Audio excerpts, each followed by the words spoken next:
The Shadow over Innsmouth by H.P. Lovecraft. Part 3. It must have been some imp of the perverse, or some sardonic pull from dark, hidden sources, which made me change my plans as I did. I had long before resolved to limit my observations to architecture alone, and I was even then hurrying toward the square in an effort to get quick transportation out of this festering city of death and decay. But the sight of old Zadok Allen set up new currents in my mind, and made me slacken my pace uncertainly. I had been assured that the old man could do nothing but hint at wild, disjointed, and incredible legends, and I had been warned that the natives made it unsafe to be seen talking to him. Yet, the thought of this aged witness to the town's decay, with memories going back to the early days of ships and factories, was a lure that no amount of reason could make me resist. After all, the strangest and maddest of myths are often merely symbols or allegories based upon truth, and old Zadok must have seen everything which went on around Innsmouth for the last 90 years.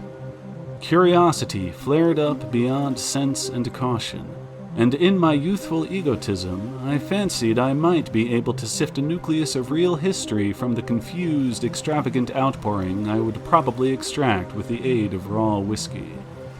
I knew that I could not accost him then and there, for the firemen would surely notice and object. Instead, I reflected, I would prepare by getting some bootleg liquor at a place where the grocery boy had told me it was plentiful. Then I would loaf near the fire station in apparent casualness and fall in with old Zadok after he had started on one of his frequent rambles. The youth said that he was very restless, seldom sitting around the station for more than an hour or two at a time. A quart bottle of whiskey was easily, though not cheaply, obtained in the rear of a dingy variety store just off the square in Elliott Street. The dirty-looking fellow who waited on me had a touch of the staring Innsmouth look, but was quite civil in his way, being perhaps used to the custom of such convivial strangers, truckmen, gold buyers, and the like, as were occasionally in town. Re-entering the square, I saw that luck was with me, for, shuffling out of Payne Street around the corner of the Gilman house, I glimpsed nothing less than the tall, lean, tattered form of old Zadok Allen himself. In accordance with my plan, I attracted his attention by brandishing my newly purchased bottle, and soon realized that he had begun to shuffle wistfully after me as I turned into Waite Street on my way to the most deserted region I could think of. I was steering my course by the map the grocery boy had prepared, and was aiming for the wholly abandoned stretch of southern waterfront which I had previously visited. The only people in sight there had been the fishermen on the distant breakwater, and by going a few squares south I could get beyond the range of these, finding a pair of seats on some abandoned wharf and being free to question old Zadok unobserved for an indefinite time. Before I reached Main Street, I could hear a faint and wheezy, "Hey, mister," behind me, and I presently allowed the old man to catch up and take copious pulls from the quart bottle. I began putting out feelers as we walked along to Water Street and turned southward amidst the omnipresent desolation and crazily tilted ruins, but found that the aged tongue did not loosen as quickly as I had expected. At length, I saw a grass-grown opening toward the sea between crumbling brick walls, with the weedy length of an earth and masonry wharf projecting beyond. Piles of moss-covered stones near the water promised tolerable seats, and the scene was sheltered from all possible view by a ruined warehouse on the north. Here, I thought, was the ideal place for a long, secret colloquy, so I guided my companion down the lane and picked out spots to sit in among the mossy stones. The air of death and desertion was ghoulish, and the smell of fish almost insufferable, but I was resolved to let nothing deter me. About 4 hours remained for conversation if I were to catch the 8 o'clock coach for Arkham, and I began to dole out more liquor to the ancient tippler, meanwhile eating my own frugal lunch. In my donations, I was careful not to overshoot the mark, for I did not wish Zadok's vinous garrulousness to pass into a stupor. After an hour, his furtive taciturnity showed signs of disappearing, but much to my disappointment, he still sidetracked my questions about Innsmouth and its shadow-haunted past. He would babble of current topics, revealing a wide acquaintance with newspapers and a great tendency to philosophize in a sententious village fashion.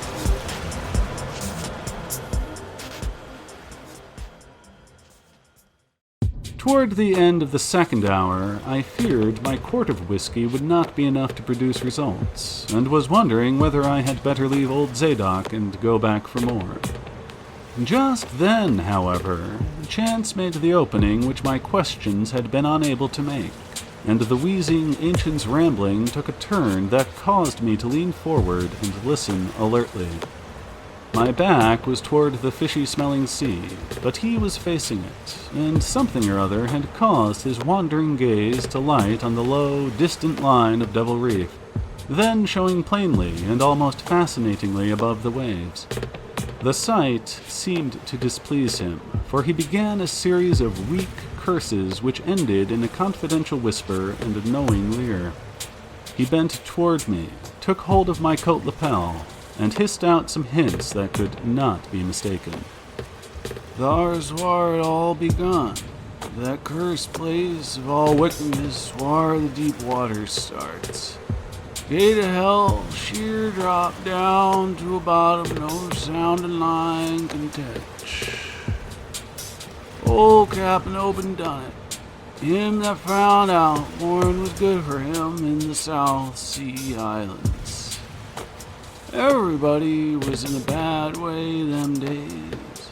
Trade falling off, mills losing business, even new ones. And the best of our menfolk killed to privateering in the War of 1812 or lost with the Eliza Brig and the Ranger Snow. Both of them Gilman ventures. Obed Marsh, he had 3 ships afloat. Brigantine Columbia, Brig Hetty, and Bark Sumatra Queen. He was the only one that's kept on with the East Indian Pacific trade, though Esdras Martin's barkentine Malay pride made a venture as late as 28. Never was nobody like Captain Obed, old lame-o Satan. I can mind him a-tellin' about foreign parts and calling all the folks stupid for going to Christian meeting and bearing their burdens meek and lowly. Says they'd orter get better gods like some of the folks in the Injies. Gods as would bring 'em good fishing in return for their sacrifices, and would really answer folks' prayers. Matt Elliott, his first mate, talked a lot, though, only he was agin folks is doing any heathen things. Told about an island east of Otaheite, where there was a lot of stone ruins, older than anybody knew anything about, kinda like them on Ponak in the Carolines, but with carvings of faces that looked like the big statues on Easter Island. There was a little volcanic island near there, too, where there was other ruins with different carvings. Ruins all wore away like they'd been under the sea, hunks, and with pictures of awful monsters all over 'em. Well, sir, Matt, he says the natives around there had all the fish they could catch, and sported bracelets and armlets and head rigs made out of queer kind of gold and covered with pictures of monsters just like the one carved over the ruins on the little island. Sort of fish-like frogs or frog-like fishes that were drawed in all kinds of positions like they was human beings. Nobody could get out of them where they got all the stuff, and all the other natives wondered how they managed to find fish in plenty even when the very next islands had lean pickings. He got wandering too. So did Captain Obed. Obed, he notices, besides, that lots of the handsome young folks drop out of sight for good from year to year, and that they want too many old folks around. Also, he thinks some of the folks looked darned queer, even for Kanakis.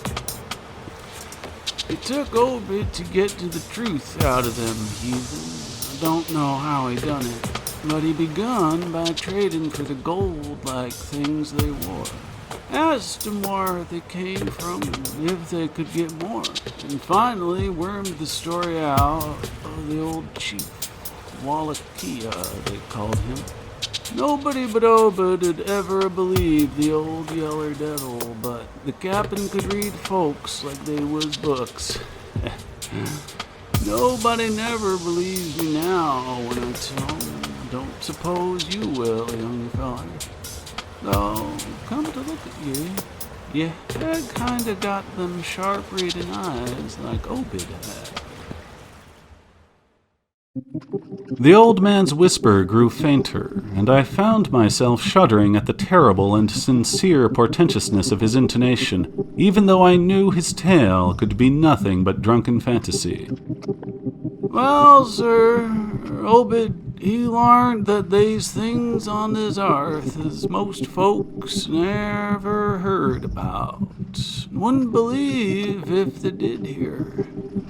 It seems these Kanakis was sacrificing heaps of their young men and maidens to some kind of god things that lived under the sea, and getting all kinds of favor in return.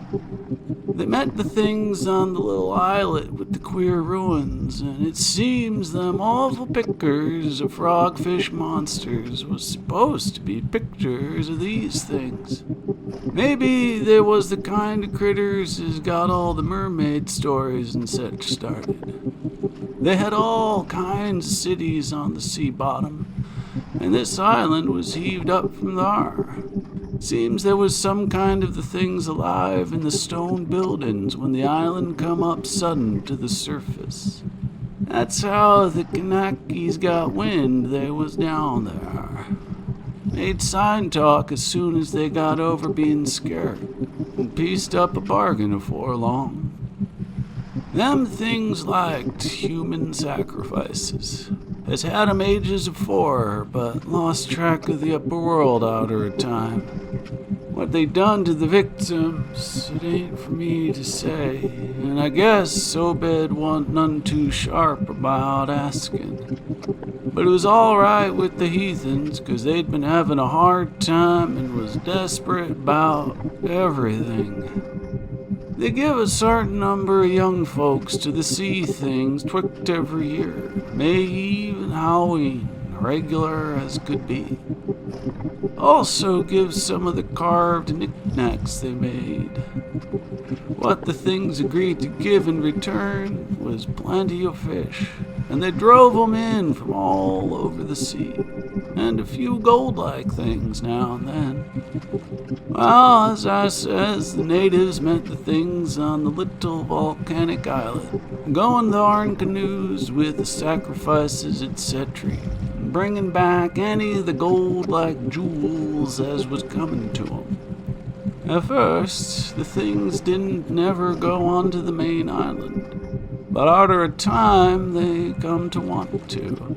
Seems they hankered after mixing with the folks and having gent ceremonies on the big days, May Eve and Halloween. You see, they was able to live both in and out of water, what they call amphibians, I guess. The Kanakis told him as how folks from the other islands might want to wipe 'em out if they got wind of their being there. But they says they don't care much because they could wipe out the whole brood of humans if they was willing to bother. That is, any as didn't hae certain signs such as was used on by the lost old ones, whoever they was. But not wanting to bother, they'd lay low when anybody visited the island. When it come to mating with them toad-looking fishes, the Kanakis kinda balked, but finally they learnt something has put a new face on the matter. Seems that human folks has got a kinda relation to such water beasts, that everything alive come out of the water on't, and only needs a little change to go back again. Them things told the Kanakis that if they mixed bloods, there'd be children as would look human at first. But later it turned more and more like the things, till finally they'd take to the water and join the main lot of things down there. And this is the important part, young feller. Them as turned into fish things and went into the water wouldn't never die. Them things never died, except they was killed violent. Well, sir, it seems by the time Obed knowed them islanders, they was all full of fish blood from them deep water things. When they got old and begun to show it, they was kept hid until they felt like taking to the water and quitting the place. Some was more touched than others, and some never did change quite enough to take to the water. But mostly they turned out just the way them things said. Them as was born more like the things changed our way, but them as was nearly human sometimes stayed on the island until they was past 70. Though they'd usually go down under for trial trips afore that. Folks as had took to the water generally come back a good deal to visit. So's a man would often be a-talking to his own 5 times great-grandfather who'd left the dry land a couple of 100 years or so afore. Everybody got out of the idea of dying, except in canoe wars with the other islanders, or as sacrifices to the sea gods down below. Or snake bite, or plague, or sharp galloping ailments, something before they could take to the water. But simply looked forward to a kind of change that wasn't a bit horrible after a while. They thought what they'd got was well worth all they'd given up, and I guess Obed kind of come to think the same himself when he chewed over old Wallachia story a bit. Wallachia, though, was one of the few as hadn't gotten none of the fish blood, being of a royal line that intermarried with royal lines on the islands. Wallachia, he showed Obed a lot of rites and incantations that had to do with the sea things. Let him see some of the folks in the villages as had changed a lot from human shape. Somehow or other, though, he never would let him see one of the regular things from right out of the water. In the end, he gave him a funny kind of thingamajig made out of lead or something that he said would bring up the fish things from any place in the water where there might be a nest of them. The idea was to drop it down with the right kind of prayers and such. Wallachia allowed as the things were scattered all over the world, so's anybody that looked about could find a nest and bring 'em up if they was wanted. Matt, he didn't like this business at all, and wanted Obed should keep away from the island. But the captain was sharp for game, and found he could get them gold-like things so cheap it'd pay him to make a specialty of them. Things went on that way for years, and Obed got enough of that gold-like stuff to make them start the refinery and Waite's old run-down pulling mill. He didn't sell the pieces like it was. Folks would be all the time asking questions. All the same, his crews would get a piece and dispose of it now and then, even though they were swore to keep quiet. And he let his women folks wear some of the pieces as was more human-like folks. Well, come about 38, when I was 7-year-old, Obed, he found the island people all wiped out between voyages. It seems the other islanders had got wind of what was going on and took matters into their own hands.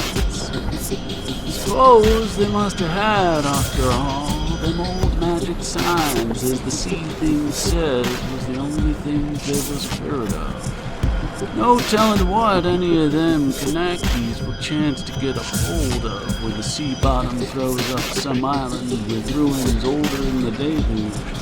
As cusses these was. They didn't leave nothing standing on either the main island or the little volcanic island, except one part of the ruins was too big to knock down. In some places, they was little stones strewed about, like charms, with something on them like what you call a swastika nowadays. Probably them was the old one's signs. Folks all wiped out, no trace of no gold-like things, and none of the nearby Kanakis would breathe a word about the matter. Wouldn't even admit there'd ever been any people on that island. And actually hit Obed pretty hard, seeing as his normal trade was doing very well. It hit the whole of Innsmouth, too, because in seafaring days, what profited the master of a ship gently profited the crew proportionally. Most of the folks around the town took the hard times kind of sheep-like in his hand. They was in bad shape because the fishing was petering out and the mills wasn't doing none too well. Then's the time Obed he begun to curse them folks for being dull sheep and praying to a Christian heaven as didn't help him none. He told them he'd know the folks as prayed to God that gives something you really need. And says if a good bunch of men would stand by him, he could maybe get a hold of certain powers that would bring plenty of fish, plenty good of gold. Of course, them as sarved as the Sumatra Queen and see the island knows what he meant. Weren't none too anxious to get close to see things like they'd heard tell of. But them as didn't know what 'twas all about got kind of swayed by what Obed had to say, and began to ask what he could do to set him on the way to the faith, as would bring him results. Here the old man faltered, mumbled, and lapsed into a moody and apprehensive silence, glancing nervously over his shoulder, and then turning back to stare fascinatedly at the distant black reef. When I spoke to him, he did not answer, so I knew I would have to let him finish the bottle. The insane yarn I was hearing interested me profoundly, for I fancied there was contained within it a sort of crude allegory based upon the strangeness of Innsmouth, and elaborated by an imagination at once creative and full of scraps of exotic legend. Not for a moment did I believe that the tale had any really substantial foundation, but none-the-less, the account held a hint of genuine terror, if only because it brought in references to strange jewels clearly akin to the malign tiara I had seen at Newburyport. Perhaps the ornaments had, after all, come from some strange island, and possibly the wild stories were lies of the bygone Obed himself rather than of this antique toper. I handed Zadok the bottle, and he drained it to the last drop. It was curious how he could stand so much whiskey, for not even a trace of thickness had come into his high, wheezy voice. He licked the nose of the bottle and slipped it into his pocket, then beginning to nod and whisper softly to himself. I bent close to catch any articulate words he might utter, and thought I saw a sardonic smile behind the stained, bushy whiskers. Yes, he was really forming words, and I could grasp a fair proportion of them.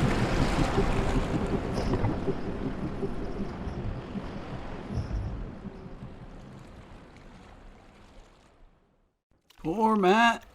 Matt, he always was agin it.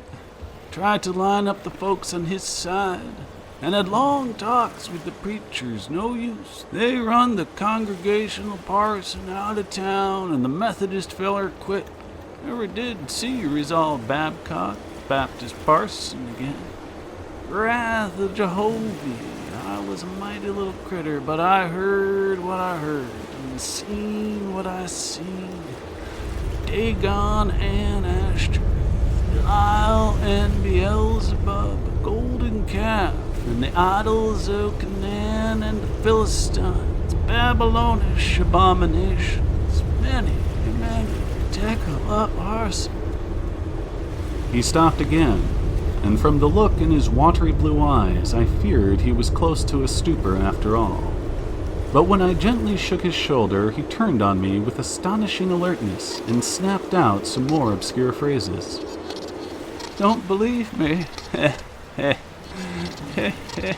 And just tell me, young feller, why Captain Obed and 20-odd other folks used to row out to Devil Reef in the dead of night and chant things so loud you could hear 'em all over town when the wind was right.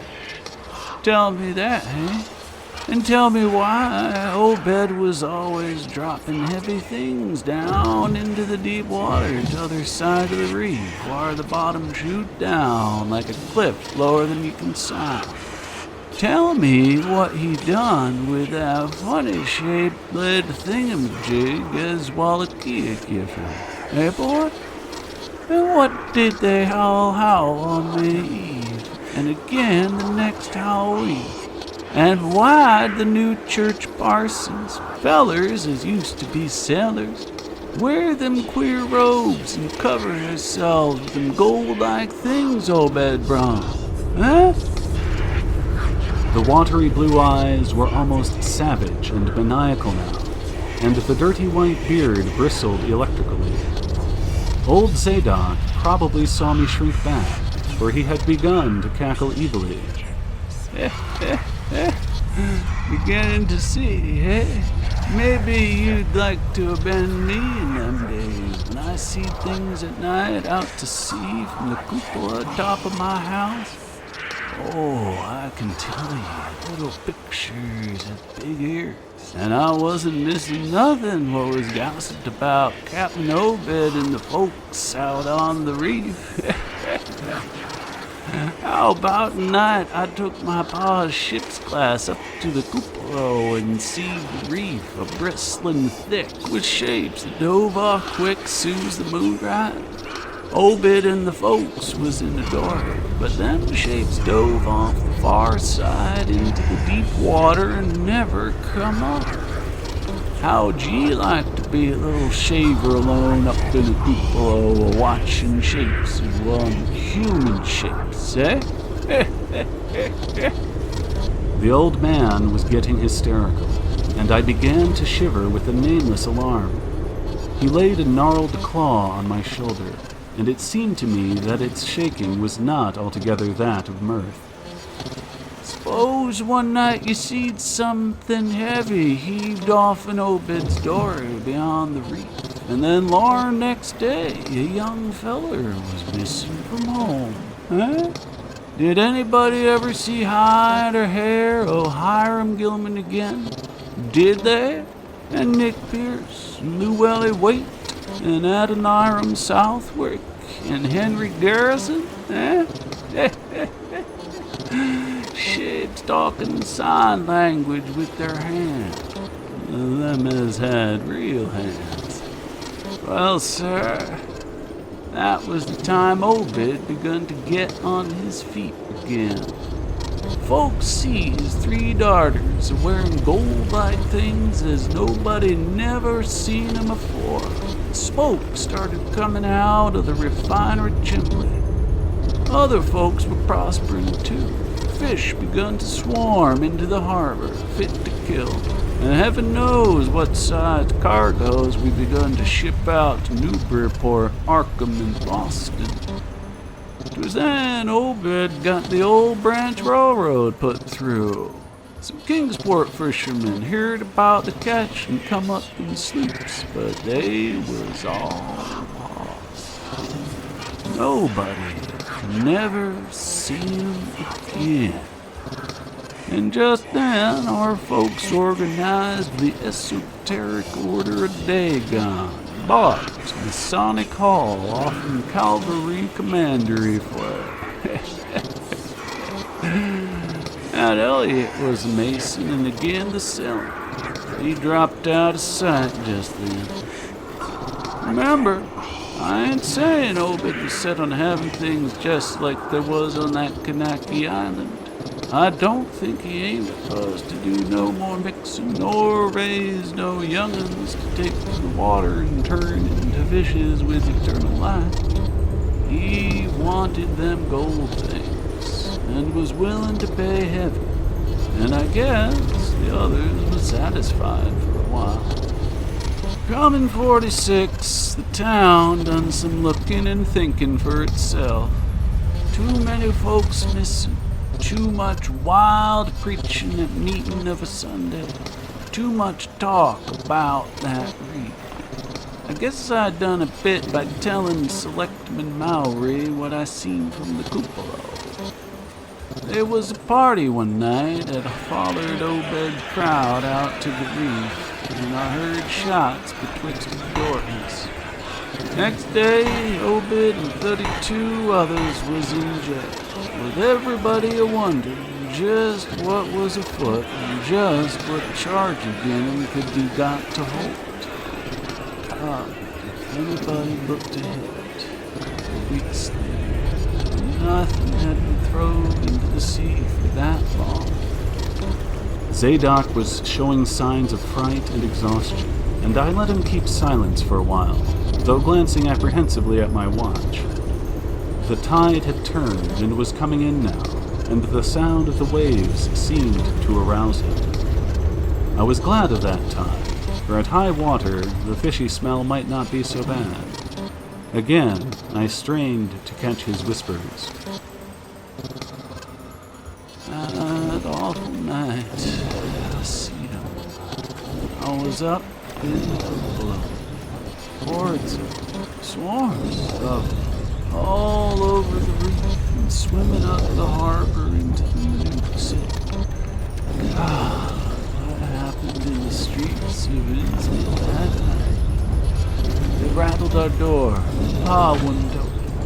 Then he clomb out the kitchen window with his musket to find Selectman Mowry and see what he could do. Mounds of the dead and dying, shots and screams, shouting an old squaw and a town squaw and new church priest. Jail throwed open, proclamation, treason. Call it the plague when folks come in and found half our people missing. Nobody left but them as a giant with Obed and them things, or else keep quiet. Never heard of my pa no more. The old man was panting and perspiring profusely. His grip on my shoulder tightened. Everything cleaned up in the morning. They was traces. Obed kinda takes charge and says things is going to be changed.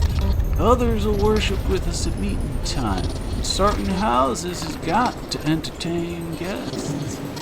They wanted to mix like they done with the Kanakis, and he, for one, didn't feel bound to stop them. Far gone was Obed, just like a crazy man on the subject. He says they bring us fish and treasure, and should have what they hankered arter. Nothing was to be different on the outside, only we was to keep shy as strangers if we knowed what was good for us. We all had to take the oath of Dagon, and later on there was second and third oaths that some of us took. Them as had helped special, get special rewards, gold and such. No use balking, for they was millions of them down there. They'd rather not start rising and wiping out humankind, but if they was gave away and forced to, they could do a lot toward just that. We didn't have them old charms to cut 'em off like folks in the South Sea did, and them Kanaki's wouldn't never give away their secret. Yield up enough sacrifices and savage knickknacks and harborage in the town when they wanted it, and they'd let us well enough alone. Wouldn't bother no strangers as might bear tales outside, that is, without they got pride. All in the band of the faith, order a Dagon, and the children should never die, but go back to the Mother Hydra and Father Dagon, what we all come from.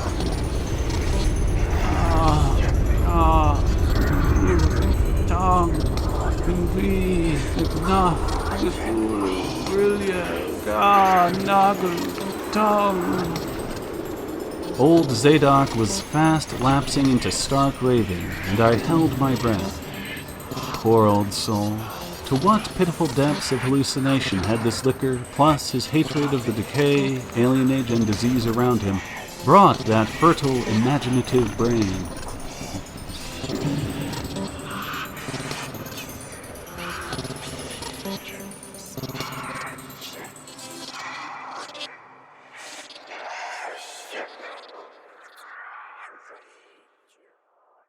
He began to moan now, and tears were coursing down his channeled cheeks into the depths of his beard. But God, what I see. They'd have killed me long ago, for what I know, only I took the first and second oaths Dagon off an obit, so was protected unless in a jury of 'em proved I told things known and deliberate. But I wouldn't take the third oath. I'd died rather than take that. It was around Civil War time, when children born since 46 begun to grow up. Some of 'em, that is. I was afeard. Never did no prying arter that awful night. Never seen one of them close to in all my life. That is, never no full-blooded one. I went to the war, and if I'd had any guts or sense, I'd have never come back, but settled away from here. But folks wrote me things wasn't so bad. That I suppose was because government draftmen was in town arter 63. Arter the war, it was just as bad again. People begun to fall off. Mills and shops shut down. Shipping stopped and the harbor choked up. Railroad give up, but they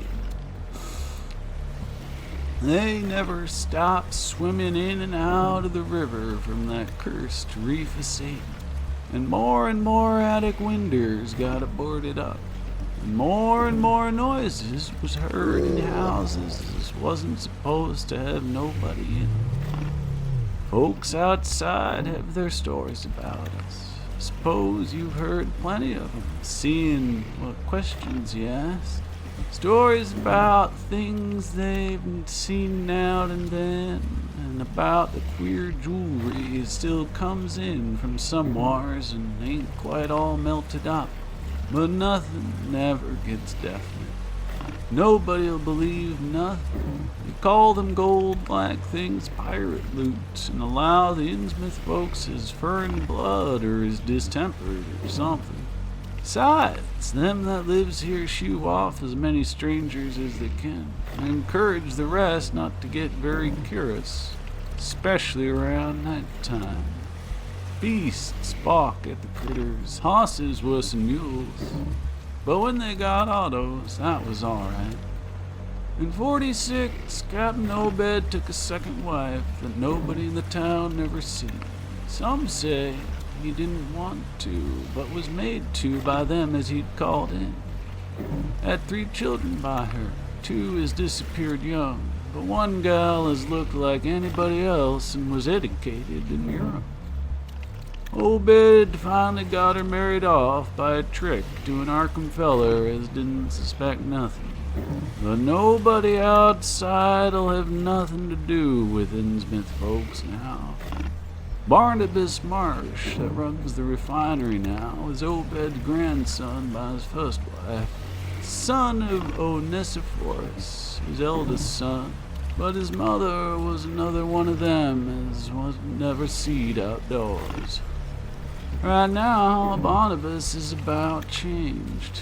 Can't shed his eyes no more and is all out of shape. They say he still wears clothes, but he'll take to the water soon. Maybe he's tried it already. They do sometimes go down for little spells before they go for good. Ain't been seen about in public for 9-10 years. Don't know how his poor wife can feel. She come from Ipswich and the nigh lynched Barnabas when he courted her 50-odd years ago. Obed, he died in 78, and all the next generation is gone now. The first wife's children dead, and the rest gone. The sound of the incoming tide was now very insistent, and little by little it seemed to change the old man's mood from maudlin tearfulness to watchful fear. He would pause now and then to renew those nervous glances over his shoulder or out toward the reef, and despite the wild absurdity of his tale, I could not help beginning to share his vague apprehensiveness. Zadok now grew shriller, and seemed to be trying to whip up his courage with louder speech. Hey, why don't you say something? How'd you like to be living in a town like this, with everything rotten and a-dying and boarded-up monsters crawling and bleating and barking and hopping around black cellars and attics every which way you turn, eh? How'd you like to hear the howling night after night from the churches and order a Dagon hall and know what's doing part of the howling?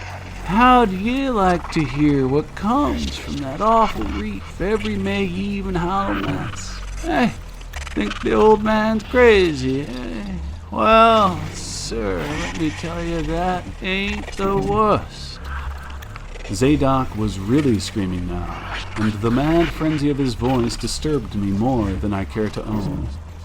Curse you, don't sit there staring at me with them eyes.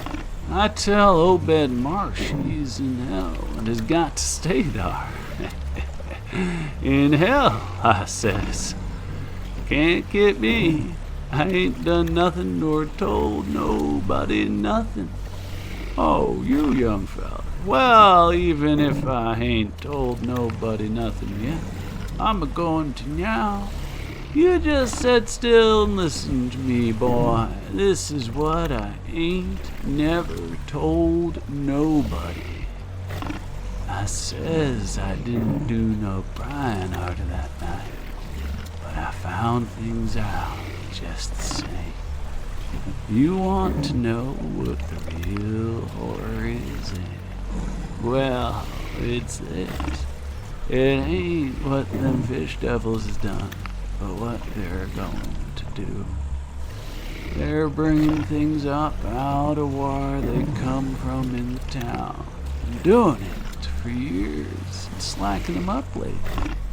Them houses north of the river betwixt Water and Main Streets is full of them. Them devils and what they run. And when they get ready, I say, when they get ready, ever hear tell of a shut-in? Hey, hear me? I tell you, I know what them things be. I seen them one night when... The hideous suddenness and inhuman frightfulness of the old man's shriek almost made me faint. His eyes, looking past me toward the malodorous sea, were positively starting from his head, while his face was a mask of fear worthy of Greek tragedy. His bony claw dug monstrously into my shoulder, and he made no motion as I turned my head to look at whatever he had glimpsed. There was nothing that I could see, only the incoming tide, with perhaps one set of ripples more local than the long-flung line of breakers. But now Zadok was shaking me, and I turned back to watch the melting of that fear-frozen face into a chaos of twitching eyelids and mumbling gums. Presently, his voice came back, albeit as a trembling whisper. Get out here. Get out here. They've seen us. Get out for your life. Don't wait for nothing. They know now. Run for it. Quick, out of this town. Another heavy wave dashed against the loosening masonry of the bygone wharf, and changed the mad ancient's whisper to another inhuman and blood-curdling scream. Before I could recover my scattered wits, he had relaxed his clutch on my shoulder and dashed wildly inland toward the street, reeling northward around the ruined warehouse wall. I glanced back at the sea, but there was nothing there, and when I reached Water Street and looked along it toward the north, there was no remaining trace of Zadok Allen.